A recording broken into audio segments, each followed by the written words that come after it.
जय श्री राधे कृष्णा। दोस्तों, कैसे हैं आप लोग। दोस्तों, आज मैं आपके लिए लेकर आई हूँ कि श्राद्ध में क्या क्या करें और क्या क्या नहीं करें।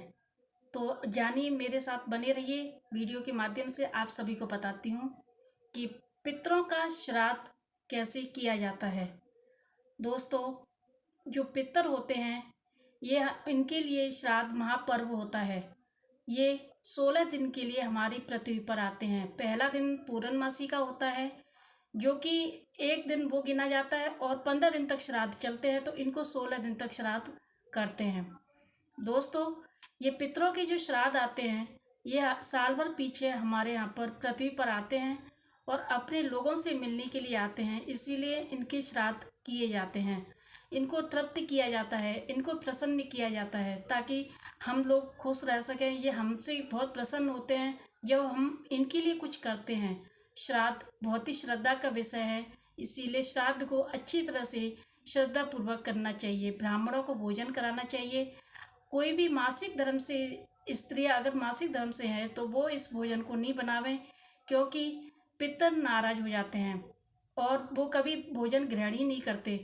क्या होता है कि जब हम भोजन बनाते हैं शुद्ध अवस्था में, तो वो भोजन पहले विष्णु लक्ष्मी नारायण को जाता है, फिर उसके बाद पितरों को जाता है। इसीलिए ऐसे भोजन नहीं बनाएं जो कि अशुद्ध होते हैं, जैसे कोई मांस, मदिरा, अंडा वगैरह। इस तरह का भोजन नहीं आप बनाएं। मानते हैं कि आपके जो पूर्वज थे, उनको अंडा पसंद था या मांस पसंद था, या कोई भी जैसे बहुत ही वैसी चीज़ पसंद थी जो उनको। लेकिन श्राद्ध के दिनों में ऐसी चीज़ें आप बिल्कुल मत बनाइए।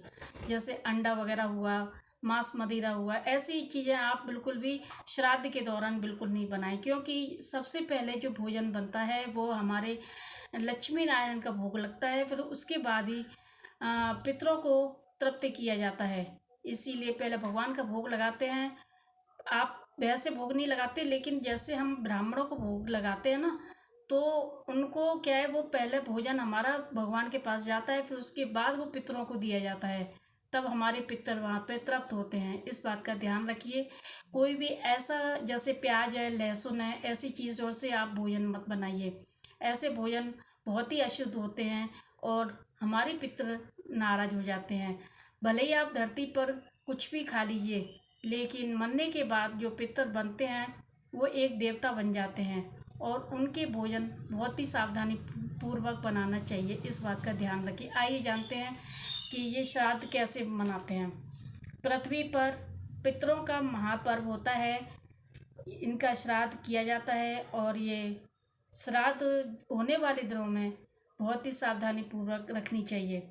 ठीक है।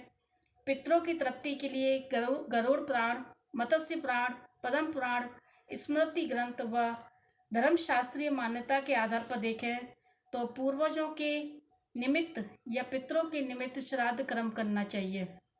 ये सभी शास्त्रों में लिखा हुआ है कि हमें पितरों के लिए श्राद्ध करना चाहिए। यह वार्षिकी है, यह हर साल आता है, और हर साल हमारे पितर हमारी पृथ्वी पर आते हैं हमसे मिलने के लिए और हमसे तृप्त होने के लिए आते हैं। हम उनको अच्छे से जिमाएं ब्राह्मणों को, तो वो उनको तृप्त होते हैं। इस बात का ध्यान रखें। कई लोग क्या करते हैं, गया में श्राद्ध करके आ जाते हैं, फिर घर पर आकर के श्राद्ध नहीं करते हैं, जबकि उनको ऐसा नहीं करना चाहिए। गया में अगर श्राद्ध करके अगर आप आ गए हो, तो फिर भी हर साल श्राद्ध करना चाहिए। कई लोग कहते हैं कि हम तो वहाँ पर गया में जा कर के पूरा करके आ गए थे, तो ये गलत है। आप करके आ जाओ भले ही, लेकिन हर साल आपको श्राद्ध घर पर ही करना चाहिए। अपने पितरों को जमाना चाहिए। आपके पितर आपसे खुश रहेंगे, प्रसन्न रहेंगे, वो भी अच्छी बात है। गया में जाकर के आप जो श्राद्ध करते हैं वो भी अच्छी बात है। कई महिलाएं क्या होती हैं कि मासिक धर्म के दौरान भी जो अकेली रहती हैं वो खाना बना देती हैं, लेकिन उनको नहीं पता कि कितनी समस्याएं आने वाली है और कितनी परेशानी जब आती है इंसान पर, क्योंकि वो पित्त दोष लगा होता है, इस वजह से उनको परेशानियां आती हैं। दोस्तों, ये पितरों का बहुत ही विशेष महापर्व है। ये श्राद्ध के रूप में मनाया जाता है। आप लोग भी श्राद्ध श्रद्धा से करिए और उनको अच्छे अच्छे भोजन से, उनको खीर, पूरी, हलवा, कचौड़ी, सब्जी जो भी है उनको, और सबसे ज़्यादा अहमियत दी जाती है इमरती को। और उनको इमरती पितरों को बहुत पसंद होती है। सबसे ज़्यादा खीर भी उनको पसंद होती है। खीर के माध्यम से वो बहुत अधिक प्रसन्न होते हैं। आप सभी के घर में खीर बनती है, आप भी खीर बनाएं। अगर आप जैसे जिस दिन जिसकी मृत्यु होती है तो क्या होता है कि उनके जो श्राद्ध होते हैं, जैसे मानो किसी के घर पे किसी की मृत्यु हो गई और श्राद्ध नहीं हो रहे हैं, उनके श्राद्ध 2 साल बाद यानी कि तीसरे साल में श्राद्ध होना शुरू हो जाएंगे। उनके जितने पूर्वज के श्राद्ध होते थे वो नहीं होंगे 2 साल तक। 2 साल के बाद तीसरी साल लगते ही सभी की श्राद्ध एक दिन में किया जाएगा। जिस व्यक्ति की जिस दिन मृत्यु होती है उस दिन श्राद्ध किया जाता है और उन्हीं के साथ ही जो हमारे पूर्वज थे उन्हीं का श्राद्ध करते हैं। फिर सभी के नियम के साथ हर साल श्राद्ध किया जाता है। जिस तिथि को वो मृत्यु लोक को प्राप्त होते हैं उस तिथि को उनका श्राद्ध किया जाता है। इस बात का ध्यान रखिए। देखिए क्या होता है कि आप 15 दिन तक श्राद्ध कैसे करें। जैसे मानो आप किसी की मृत्यु सप्तमी को हुई है तो उसका श्राद्ध अच्छे से करना चाहिए, ब्राह्मणों को भोजन कराना चाहिए और वस्त्र वगैरह भी उनको देना चाहिए। आप ये वस्त्र वगैरह पहले से ही ला के रख लीजिए या फिर चाहो तो श्राद्ध में लेके आ सकते हो, पर अपने लिए कभी वस्त्र मत लेना। ये वस्त्र खरीदते नहीं हैं अपने लिए, ये पितरों के निमित्त खरीदे जा सकते हैं ब्राह्मणों को देने के लिए, ठीक है। तो अब क्या करना है हमें, जैसे उनका श्राद्ध हो गया तो आप सोचें कि चलो 2-3 श्राद्ध हैं, 2-3 किसी का सप्तमी का, किसी का अष्टमी को, किसी का नवमी को, ऐसे श्राद्ध होते हैं।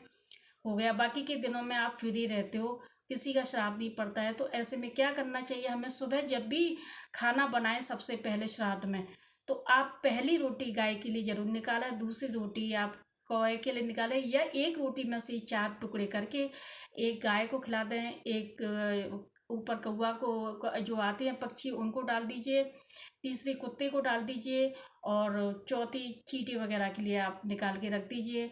अगर आपके दरवाजे पर कोई भी आता है तो आप उसे श्राद्ध के दिनों में कभी भी खाली हाथ मत दीजिए कि अब उनको भोजन दीजिए, कोई दान दक्षिणा दीजिए या फिर गाय वगैरह जो आती है उनको आप रोटी दीजिए और कोई चारा वगैरह आप उनको खिला दीजिए। क्या पता किस रूप में हमारे पितर हमारे घर पर आते हैं, क्योंकि पितर देवता हमारे घर में श्राद्ध के दिनों में जरूर आते हैं। इस बात का ध्यान रखिए।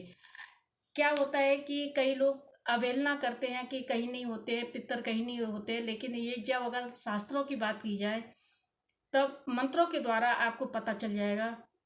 जो बहुत ज्ञानी होते हैं, जो पंडित होते हैं, बहुत ज़्यादा ज्ञानी होते हैं, अगर आप उनसे पूछें कि हमें दिखाइए कि कैसे वो जीवते हैं, कैसे वो आते हैं, तो वो भी कोई मंत्र होता है, उन मंत्र के माध्यम से आपको दिखाई दे जाएंगे कि हाँ वो आते हैं। जब हम ब्राह्मण जब भोजन करता है तो उनके भोजन में से वो खाते हैं और दिखाई भी देता है। लेकिन ये बहुत ही मेहनत के बाद ही ऐसा पता चलता है। लेकिन इस बात का विश्वास करिए कि यूँ ही नहीं ये श्राद्ध मनाए जाते हैं, बहुत ही श्रद्धा से ये श्राद्ध सभी लोग मनाते हैं, क्योंकि उनके पितर अगर खुश होते हैं तो उनकी घर में तरक्की होती है।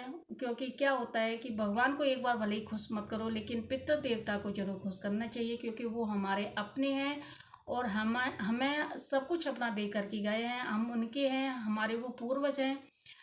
वो जब परलोक जाते हैं तो हमारे जो इंतजार करते हैं कब श्राद्ध आए, कब हम जाएं पृथ्वी लोक पर। ये पृथ्वी लोक पर उनका महापर्व माना जाता है और महापर्व जोर शोर से मनाया जाता है सभी के घरों में और बहुत ही श्रद्धा से मनाते हैं। अपने पितरों को कोई रुष्ट नहीं करता, सब खुश करने में लगे रहते हैं, क्योंकि एक पितर देवता के समान ही होते हैं और ये हमारे कल्याण के लिए सोचते हैं, हमारा कल्याण करते हैं। अगर कोई इनकी अवहेलना करता है, कोई इनसे सही व्यवहार नहीं करता है तो ये हमें पितृ दोष लगा देते हैं। और पितृ दोष जब लगता है तो आपको पता ही है क्या क्या होता है। मैंने पिछली वीडियो में भी आपको सब कुछ बताया था। पितृ दोष का मतलब होता है कि उस घर में कभी भी वंश नहीं बढ़ना, शादी विवाह नहीं होना, कोई नौकरी नहीं लगनी, कोई अच्छे काम नहीं होना, वहीं रुक जाती है स्थिति। इसीलिए अपने पितृ देवता को हमेशा खुश करें और उनको श्रद्धा से उनका आगमन करें, उनको खुश करके विदा कीजिए। आप पंडितों को अच्छे से भोजन खिलाइए, उनमें खीर जरूर बनाइए और उनको वस्त्र दान कीजिए। ब्राह्मणों को, ब्राह्मणी को जिस अवस्था में उनकी मृत्यु हुई है उस अवस्था के ब्राह्मण ब्राह्मणी को बुला करके आप उनको भोजन कराइए। लेकिन मासिक धर्म के दौरान कभी भी खाना मत बनाइए, क्योंकि वो कभी भी ग्रहण नहीं करते हैं। पहले ये विष्णु भगवान और लक्ष्मी जी को भूख लगता है, उसके बाद ही हम ये पितर को खाना जाता है। क्योंकि भगवान का, जैसे हम किसी ब्राह्मण को खाना खिलाते हैं, पहले तो भगवान ग्रहण करते हैं, फिर उसके बाद ही हमारे पितृ ग्रहण करते हैं। इस बात का ध्यान रखिए। कोई भी अशुद्ध चीज़ मत बनाइए। लहसुन, प्याज, मांस, अंडा की सब्जी वगैरह, कई लोग कहते हैं हमारे पिताजी को ये पसंद था, हमारे माता को ये पसंद था, लेकिन ऐसा कुछ नहीं है। जो नियम है वो नियम है। नियम के अनुसार आप श्राद्ध करेंगे तो ही आपका कल्याण होगा। अगर आप सोचें कि उनको दारू पसंद थी, बीड़ी पसंद थी, ऐसा कुछ भी दान मत कीजिए, कुछ भी मत दीजिए। हमेशा पितरों को मीठा खाना और सफ़ेद चीज़ें जो होती है उनको बहुत अति प्रिय होती है। इस बात का ध्यान रखिए। दोस्तों, श्राद्ध पितरों का महापर्व है।